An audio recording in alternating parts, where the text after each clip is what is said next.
So thank you. It's a real delight for me, and really excited about introducing our next presenter, Kritee, who I've just gotten to know recently and have really enjoyed the connection. Kritee lives in Boulder, Colorado. She's a Zen priest in the Rinzai tradition. She's also a climate scientist who works with and for Environmental Defense Fund, founding Dharma teacher of Boundless in Motion, co-founder of Rocky Mountain Eco Dharma Center, a really wonderful place for people to practice both the Dharma and in the context of ecology out in Colorado. And she is, one thing that's her focus, she is committed to bringing Dharma to young adults, permaculture communities, LGBTQ, Black, Indigenous, and other people of color.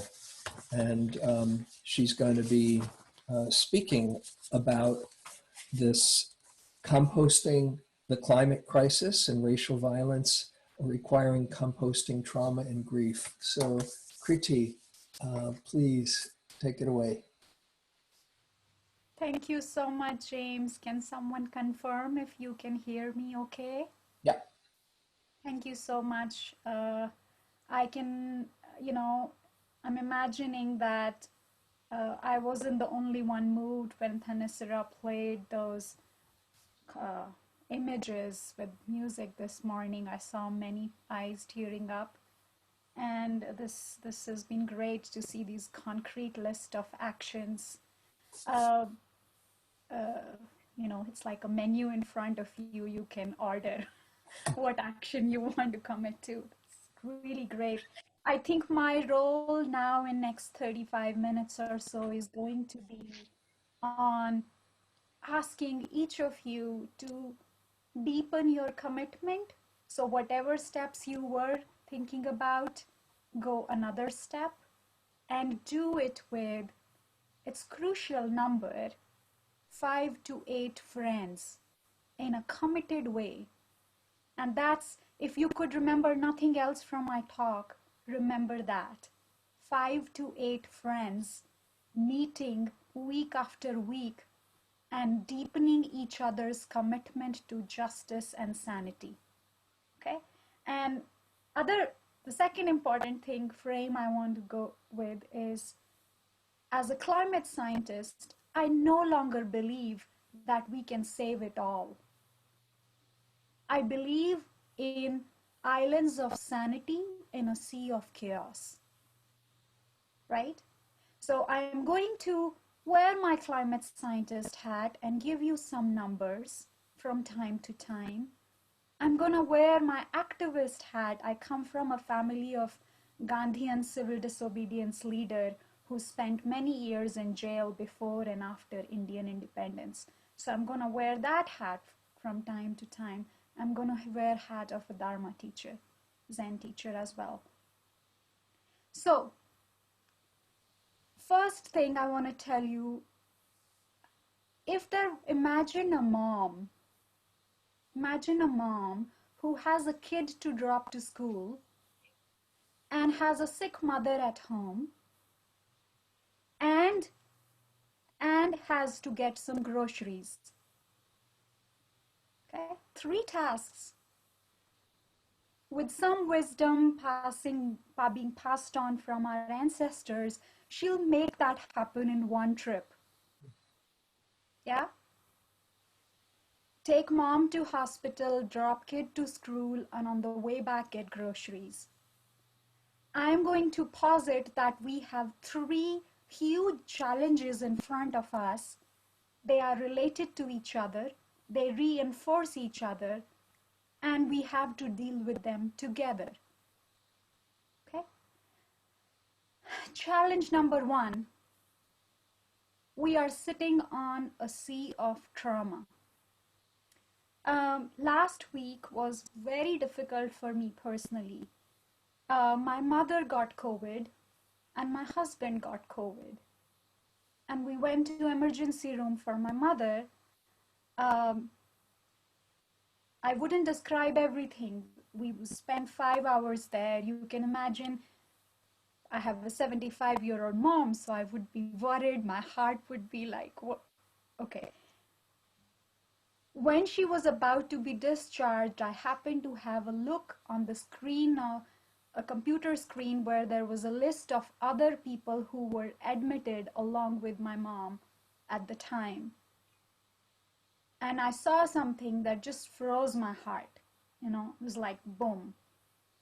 What could be even more traumatic than seeing your 75-year-old mother with COVID?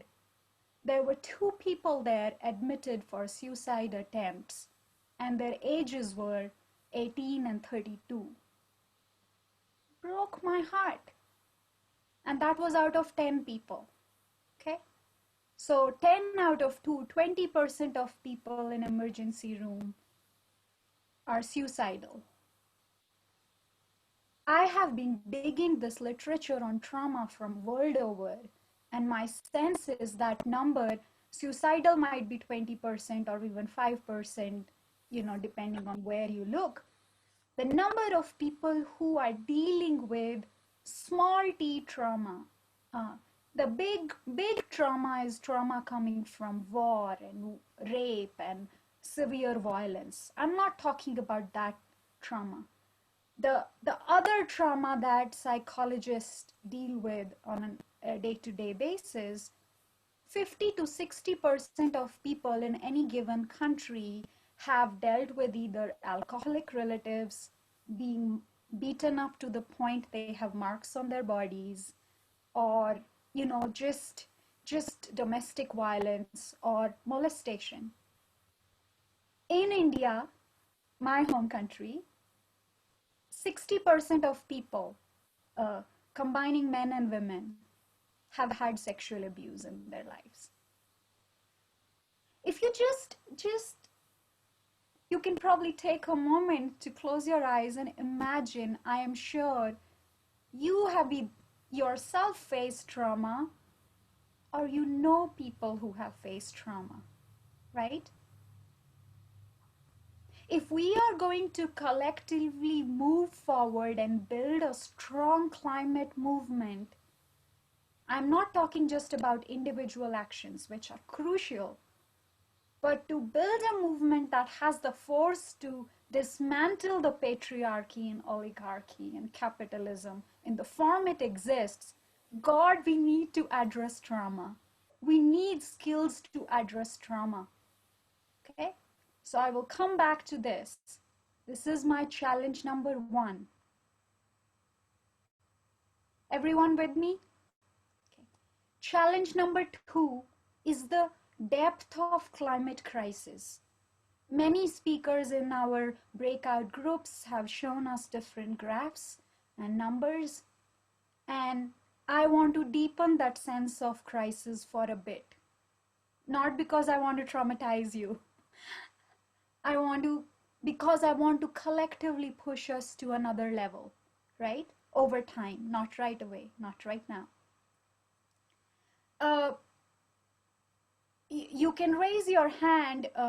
We probably have people muted right now. I want people to guess how many pounds or kilograms, if that is the unit you work with, of carbon dioxide does each person in America emit today in a year? Any idea? How many pounds of carbon dioxide one person is responsible for? Your electricity might be coming from a co-op, from a renewable energy source, whatever, but in a year, how much are on an average an American is responsible for? Okay, I'm not seeing too many people knowing the answer, so I'll give you the answer. Today, on an average, every American is emitting 65,000 pounds of carbon dioxide every year. If you don't eat meat, your emissions are a little lesser. You know, you don't drive a car, take out some here and there. But overall, that's a huge number. Okay? Now I'll tell you what that number needs to be in 10 years from now if we are going to have a chance to save our species from getting extinct. By 2030, 10 years from now, that number for each of us needs to be only 5,000 pounds. This is not making it half. This is not saying my emissions go down by 5% or 10%. This is asking huge changes of all of us. Yeah, everyone with me? I like to see nods if you can. Okay. So now that doesn't mean that I am saying everything depends on the individual. I am always for systemic change, but I want to put in context our individual responsibility. Now, I asked you individual responsibility. What is our collective responsibility? I have explained all of these numbers in great detail. At the end of it, I will post a link to resources. I have a YouTube talk where I break down these numbers step by step. Okay. So now the another big number to put in context individual responsibility as opposed to the scale of the problem. Can anyone guess the total global emissions of carbon dioxide? Okay. That's 132 trillion pounds. Like you can't even imagine, you can't even wrap your head around that number.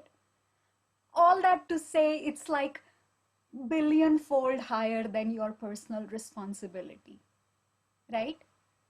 The point is that we are responsible, and the system that has created these problems, the bigger corporations, the bigger economic systems, those engines that are running and they have enslaved us, they need to be looked at together. If you became a saint tomorrow, gave up your house, your cars, started eating plant-based diet completely, gosh, that's still not gonna be enough.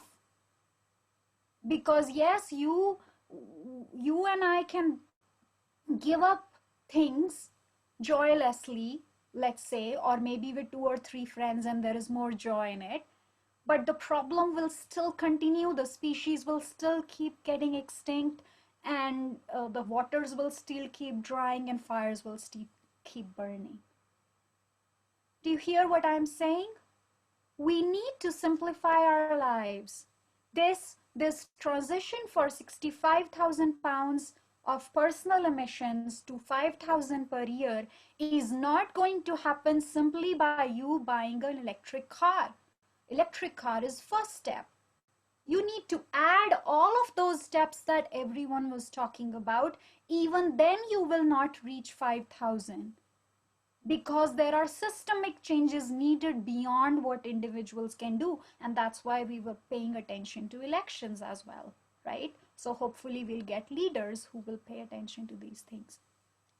And that is still not going to be enough, because even best of our leaders are not advocating for lifestyles that we need to be living.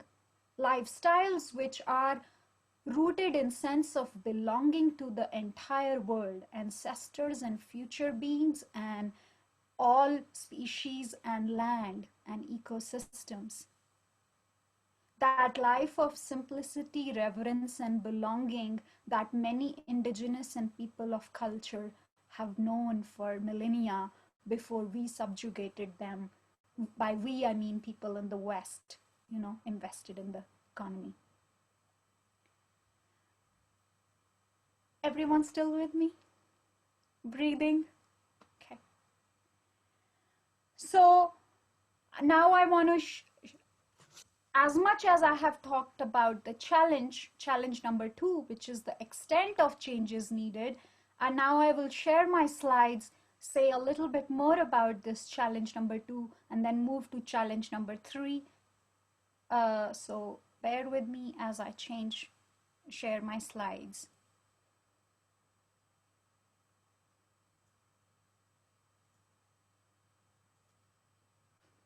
Can everyone see a very complicated slide here? Yes, okay. So I am not going to explain every bit of detail here.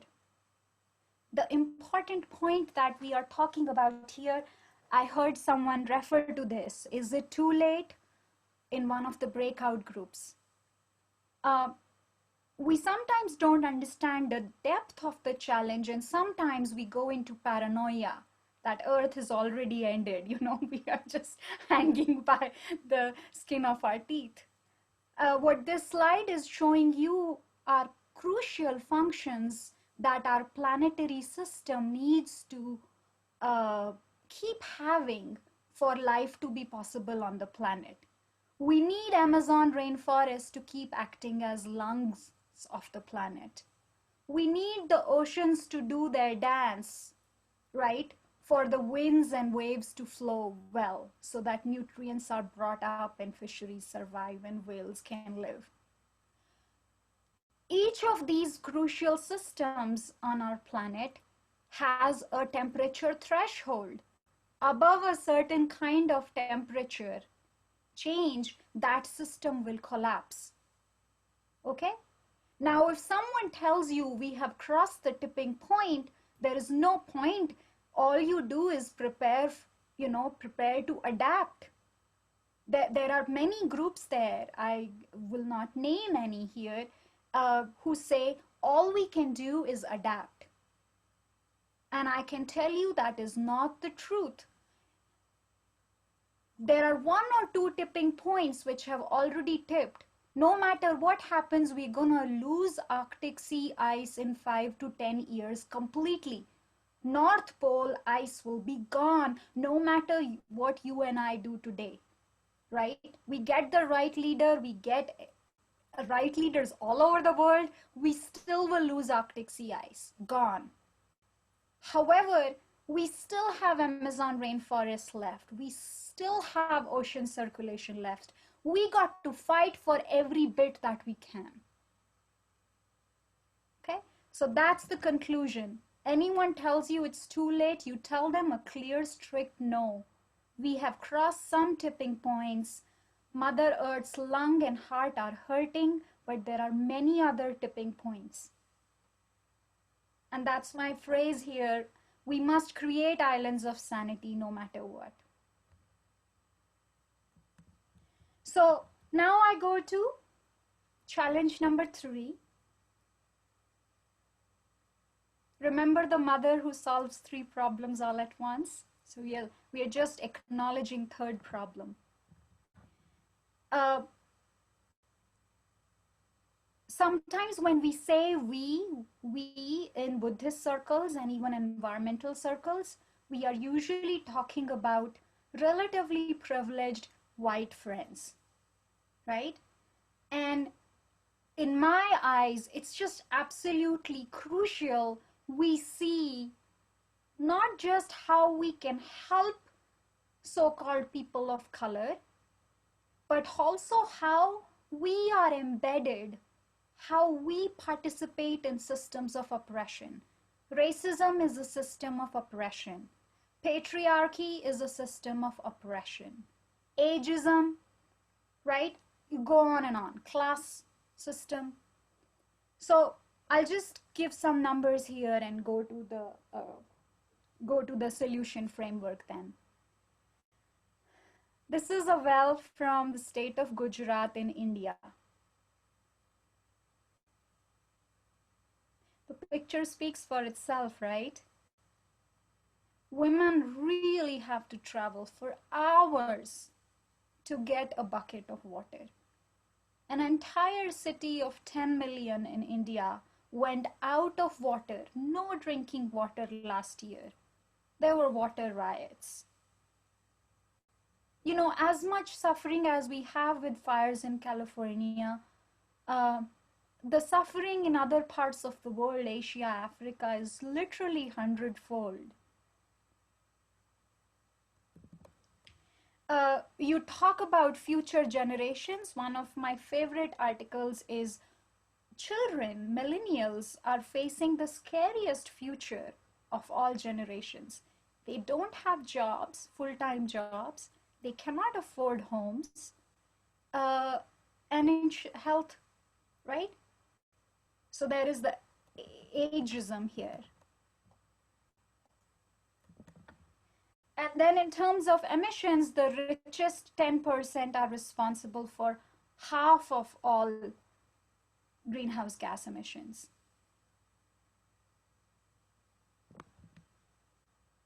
So when I put it all together, especially in the context of white body or white culture supremacy, these are the crucial points that they have been referred to earlier as well, and I want to highlight them here. People of color around the world, when I told you that Americans need to decrease their footprint from 65,000 to 5,000 a year, you know who has a footprint of 5,000 a year now? An average Indian. Someone living in India, on an average, has that footprint. People of color around the world and in this country have caused least harm. They suffer the most currently, and they will suffer the most in future. When it comes to environmental action, the environmental organizations are waking up now, slowly, slowly, slowly. But people of color are usually a side dish. It's like white culture and white bodies will create an agenda and they will lead the agenda. And people of color should follow that agenda even when they suffer the most. It's like saying, it's a problem, it's a women's health problem, but men will decide whether or not we get access to A, B, and C, right? This is a crucial point. Financial reparations. An average Black or Latino family has 10 to 15 times less assets, net worth, than an average white family. And that net worth that white families have has been accumulated through theft and subjugation and colonization. If we really believe truly in interbeing, Thich Nhat Hanh uses that word so often, right? Interbeing. If I am Black and I'm Latino and indigenous, how can I keep holding on to those assets and wealth when my brothers and sisters and friends are suffering? So see, what I am saying here is that there are systems of oppression, there is racism, historical racism, and we continue to participate in it, right? And we need to atone for it, and we need to repair the damage. So I know Kristen Barker, who's going to come later today, she likes to speak about this, as well. We need to tackle climate and racial issues together. And last 2 points here are, we might create our frameworks and strategies for action, but when chaos and collapse hits us, which it will, I'm certain chaos and collapse will keep hitting us as a climate scientist, right? We will need teachings of people of color around the world. I was in New York, New Jersey area 2012 when Hurricane Sandy hit. We didn't have power for 12 days. I called my mother and aunt, how do I survive without electricity? They said, sing through the night, my love. We have collectively we have harmed, subjugated those cultures and that ancestral knowledge, which we absolutely need to come back to a live relationship with land and ecosystems and all species. And we need to get back to that. Of course, we need to get our electric car or start biking and walking, and we need to give up uh, factory farm based food and go vegetarian and vegan as much as we can. But I'm saying we need to go deeper. We need to, that's my call. You might not agree with me that we need to go deeper. Okay. So I have just counted the 3 challenges. Um,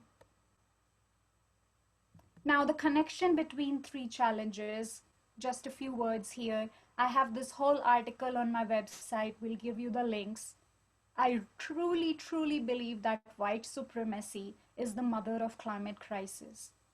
I have broken down some points here already, but I present a deeper case about it. If you ever thought that we have to deal with climate emergency now and we will deal with racial violence later, I want to challenge you. You will never be able to take care of climate crisis without tackling racial violence. There is an amazing researcher out of Stanford, law professor Ian Henny Lopez. He's made this brilliant argument after 15 years of research, and he says the most important thing you can do to strengthen climate movement is to fight racism against black and brown people within and outside you, is my phrasing, because it's not just there are some bad people out there, it's within us as well. And I invite you, once again, I can send the links to look at his argument. He's a white guy. He's not trying to, bring money to his communities or anything. It's a very well-researched argument on how racism is used to cause disruption in a climate movement, or any kind of movement for that matter.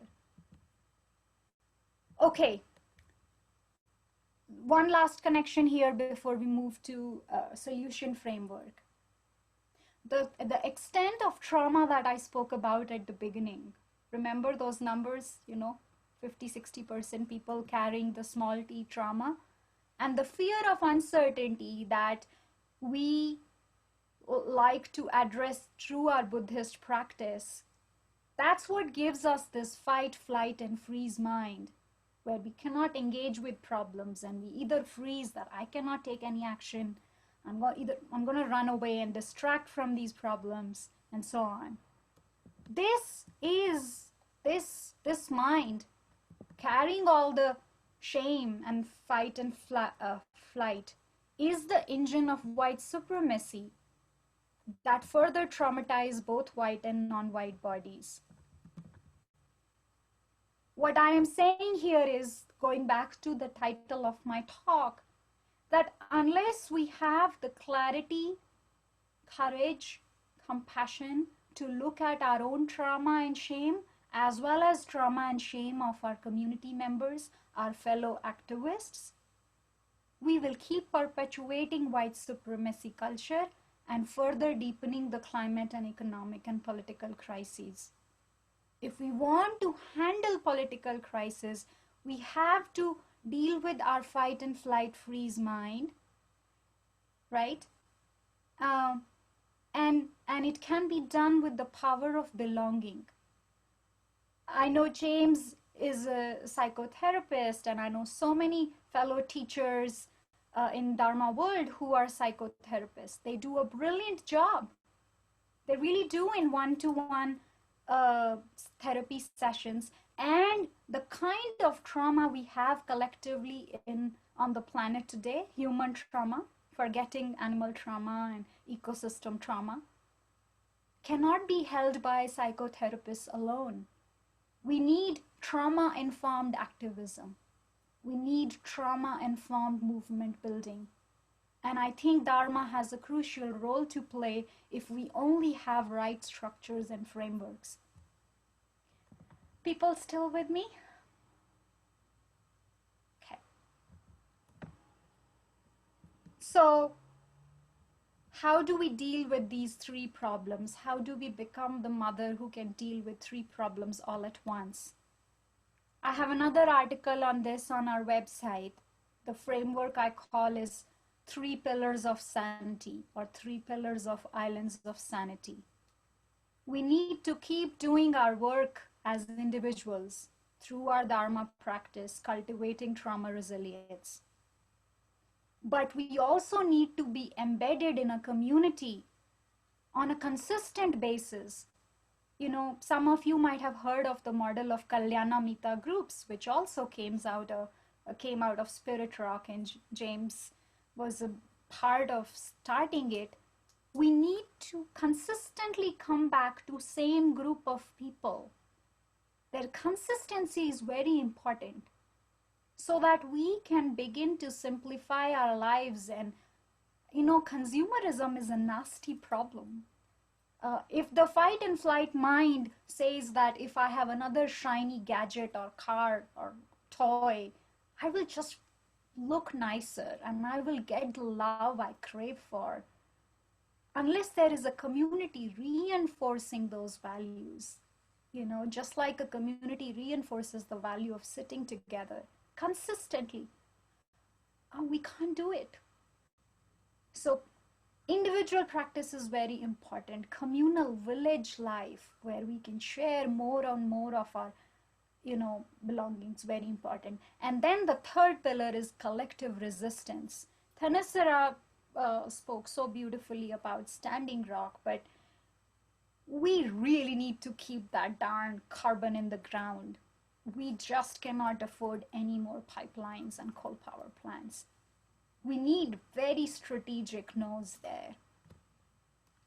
So this is my last slide. What am I saying here? We have three big problems.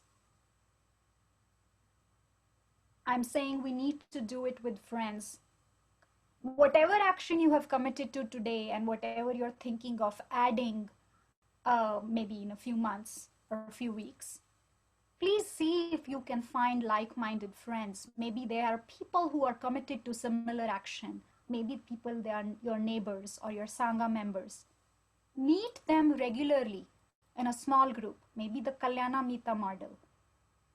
I after a lot of experimentation in Boulder, I have proposed that you meet more than 3 times a month, 2 to 2.5 hour meetings, right? And then you have some meditation or somatic practices, singing maybe, chanting. You add a time for check-in, getting to know each other. I cannot tell you how much activist circles suffer from alienation. Activists come together for a good cause and they end up hurting each other and burning out. Very common with all the good hearts. We need to create a sense of belonging which comes from sharing, having check-in circles. And third part of these meetings is thinking about strategic actions together, right? Or you do scheduled sharing on reparations, on lifestyle, on racism, and money, our relationship with money. And when you start doing these meetings, you will run into problems, very human problems. Who's making my decisions? Where is the donated money going, right? Is there power play happening?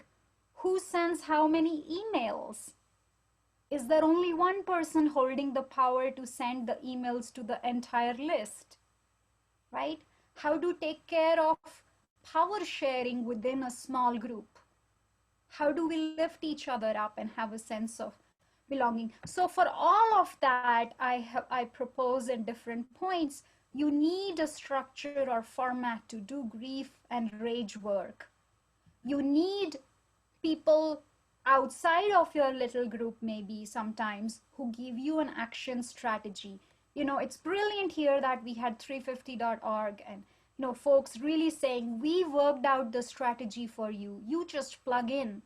And I'm saying plug in with a group of friends, because your plugging in will be temporary and not sustained without group of friends, right?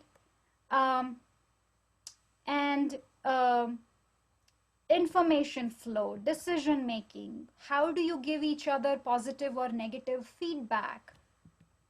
And how do you restore conflict? That's a big thing. Conflicts happen in activist communities all the time because we are humans and we are all sitting on our own traumas.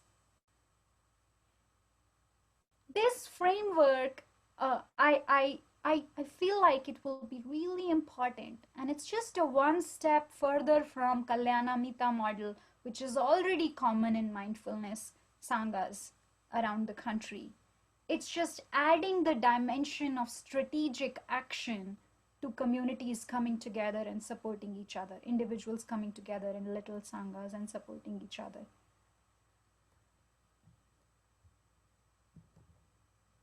That's all I have. This last slide is the link, which we will also can post on the website.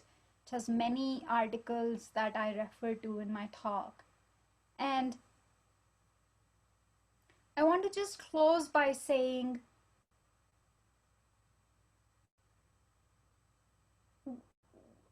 this is my true belief, true experience with my own activist communities here. We really are sitting on sea of trauma. We need power of belonging. We need friendships to just go through our days. We definitely need deeper friendships where we feel seen. I needed to be seen when my mother and husband had COVID. I needed my friends to hold my grief, my fear. I also need my fellow climate scientists to hold my grief, my fear about the planet. I need people I can cry with, but I don't get stuck there. As James said at the beginning, we don't stop there. But grieving clears the field. Grieving lessens the burden on our bodies, our somatic system. It's like unless you have peed, you are carrying that pressure in your body, right? When you release that pressure, when you grieve, there is clarity. It's like I grieve because I love, and now I'm gonna act. So I hope whatever you do, you'll do it with community. I highly recommend it. It has kept me going. So thank you so much. If there is time, I can take questions. Maybe, there's probably just 2 minutes left, but I'm gonna stop sharing here.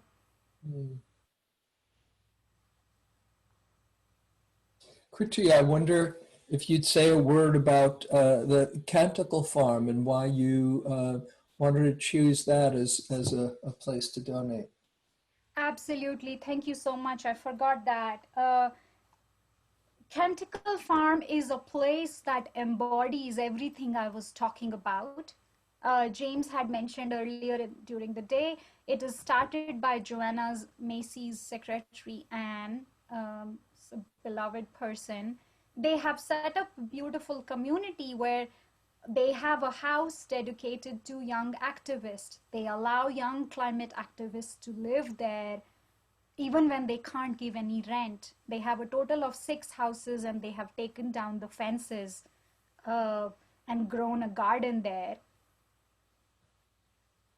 It's really a radical place. I invite you, if you can go visit Canticle Farm, go there. The specific project for which they are raising money is for one of their houses, which is devoted to restorative justice for Black people who have spent wrongly decades in the prison and are now out and are rebuilding their own lives and lives of other Black men around them.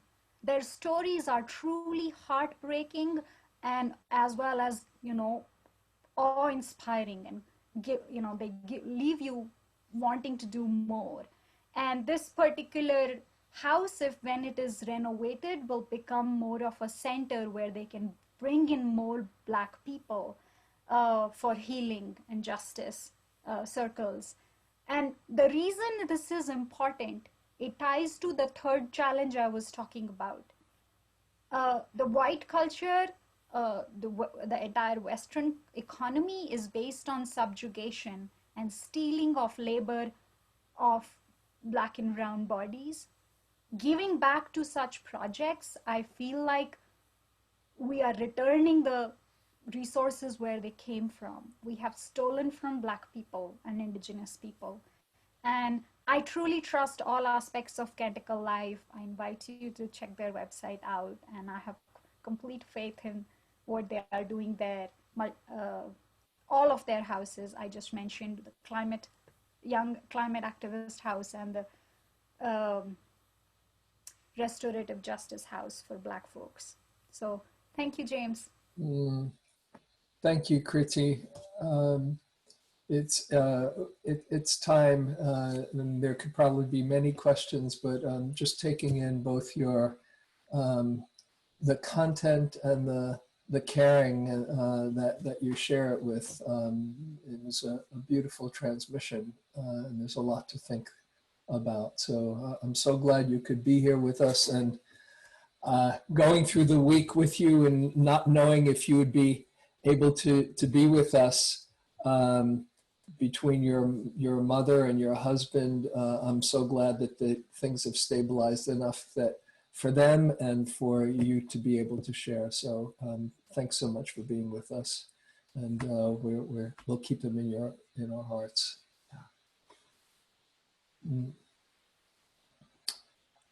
So maybe just take a moment to take all of that in.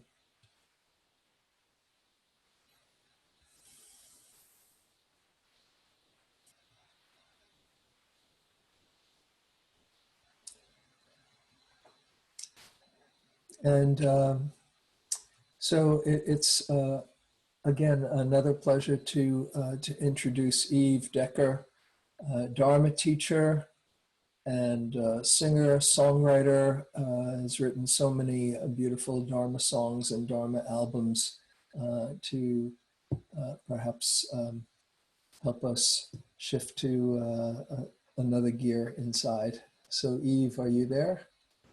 Yes, hi. Thank you, James. Hi, everybody. Thank you, Kritee. That was amazing. Thank you all. So the Buddha taught that all things rest on the tip of motivation. And when the obstacles seem so great and the work seems so great on every front, how do we resource ourselves? And Kritee was talking about community and the critical nature of friends and loved ones, right? Like-minded community. Internal warm voice, very important. We cultivate that with loving kindness. How do we resource ourselves for this work so that we're willing to put aside our comforts and do what's right? Move our money from one bank to another, save up for an electric car if we drive, incline toward veganism, justice work, all this, rather than kind of hiding out and getting paralyzed. It's not easy. The Buddha called this work towards freedom swimming upstream. So tuning into motivation, intention, our deepest values. So I picked out some songs. We'll see. I have, just a little over 10 minutes. We'll see how much time I have to sing with you, for you. Some songs that for me allow me to just rest in that incredibly nourishing place of intention. As Kritee said, the word yearning, coming back and connecting with the beautiful earth, our deep hearts and their love. So this first song, it's called We Have a Beautiful Mother, which is a poem by Alice Walker. And it's just the first 4 lines. And it's put to music by Kate Munger, who's a California singer-songwriter and also the founder of the Threshold Choirs, who are choirs of predominantly women who sing at the bedsides of the dying. So it's short, and I'll do it several times. And if you're inclined, please, from behind the muted microphone, I know that's so strange when we're singing together, but such it is with Zoom. Please sing with me.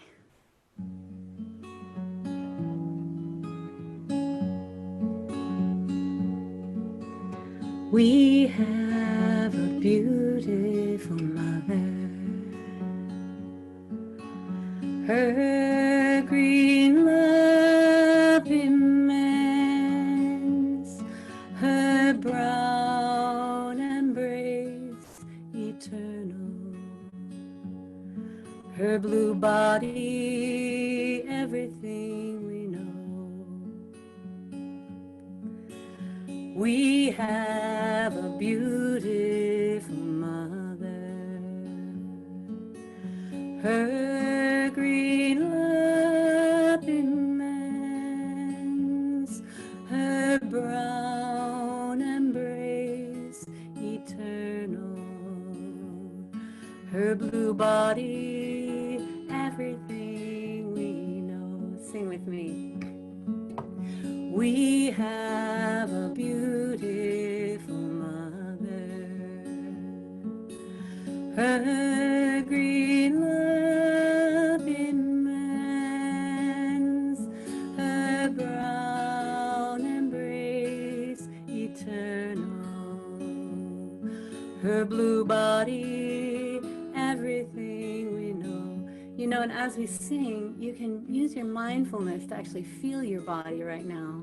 Feel that you have a body, and feel the support under your body, that whatever piece of furniture is holding you, send it gratitude. It's a friend, and it's also an emissary for the earth. It's the earth that's holding us. It's the earth that's grounding us. We're in direct connection right in this moment. She's holding us.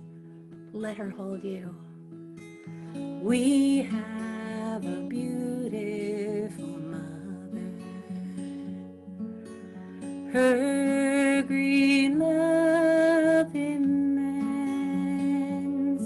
her brown embrace eternal, her blue body everything we know. And one more time. We have a beautiful mother. Her green love immense, her brown embrace eternal, her blue body everything we know.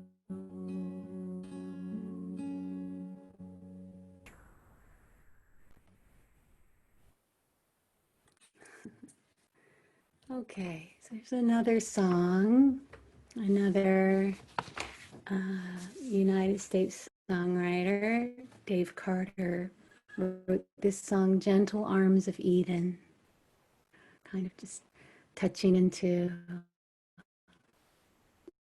our sacred connectedness.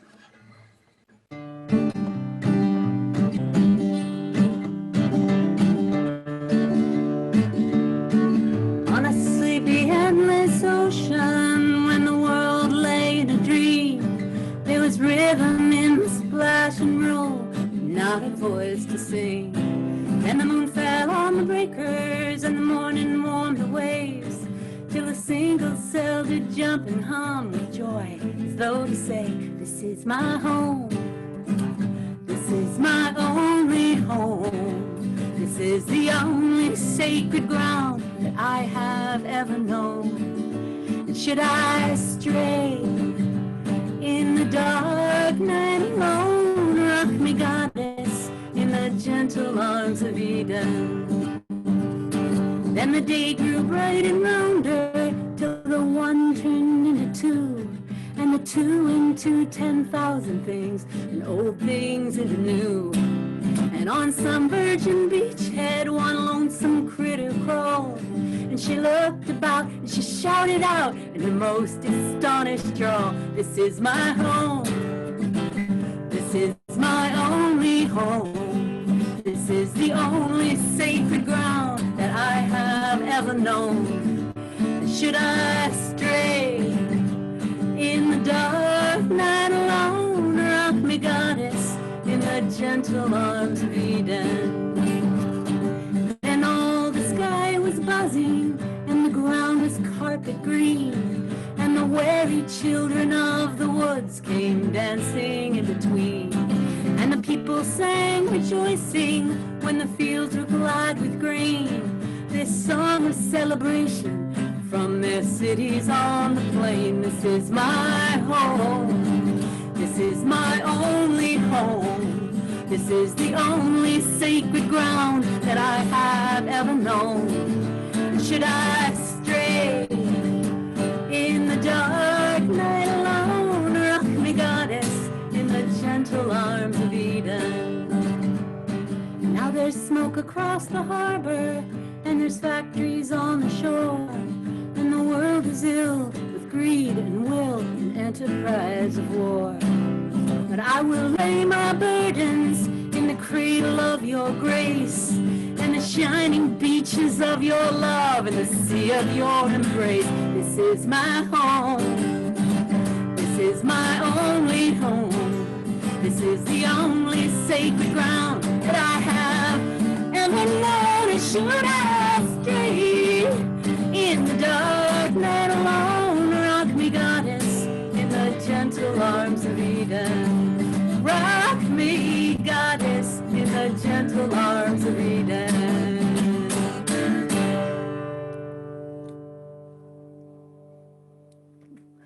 Thanks.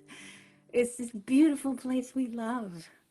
That's why we set aside our creature comforts and we go out there and we connect and we change our banks and get, and we walk instead of drive. It's because of our love. So I want to do one more song with you, and this is one too that you may well know, and I want to invite you to sing along with me. You can picture Louis Armstrong singing. It's What a Wonderful World.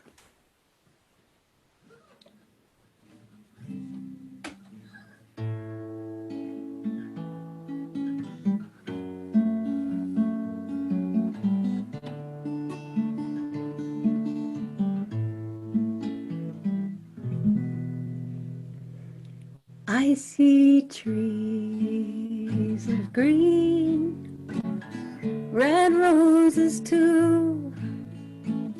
I see them bloom for me and you, and I think to myself, what a wonderful world.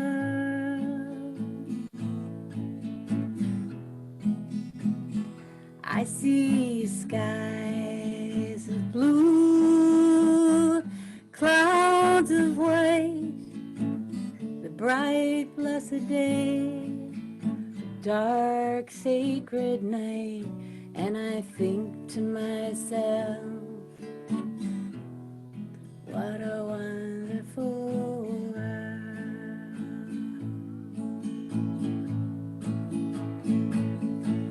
The colors of the rainbow, so pretty in the sky, are also on the faces of people going by. I see friends shaking hands, saying, how do you do? They're really saying, I love you. I hear babies cry, I watch them grow. They'll learn much more than I'll ever know.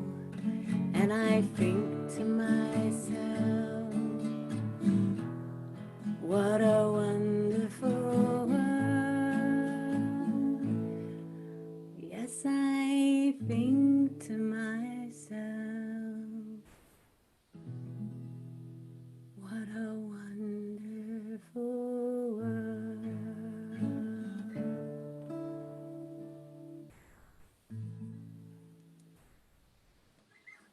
Thank you so much. Thank you, Eve. Beautiful. So we're going to take a little bit of a stretch now, and come back at 3:05 for Donald Rothberg to share with us 6 core practices for those showing up for the planet. So enjoy your stretch, and see you then.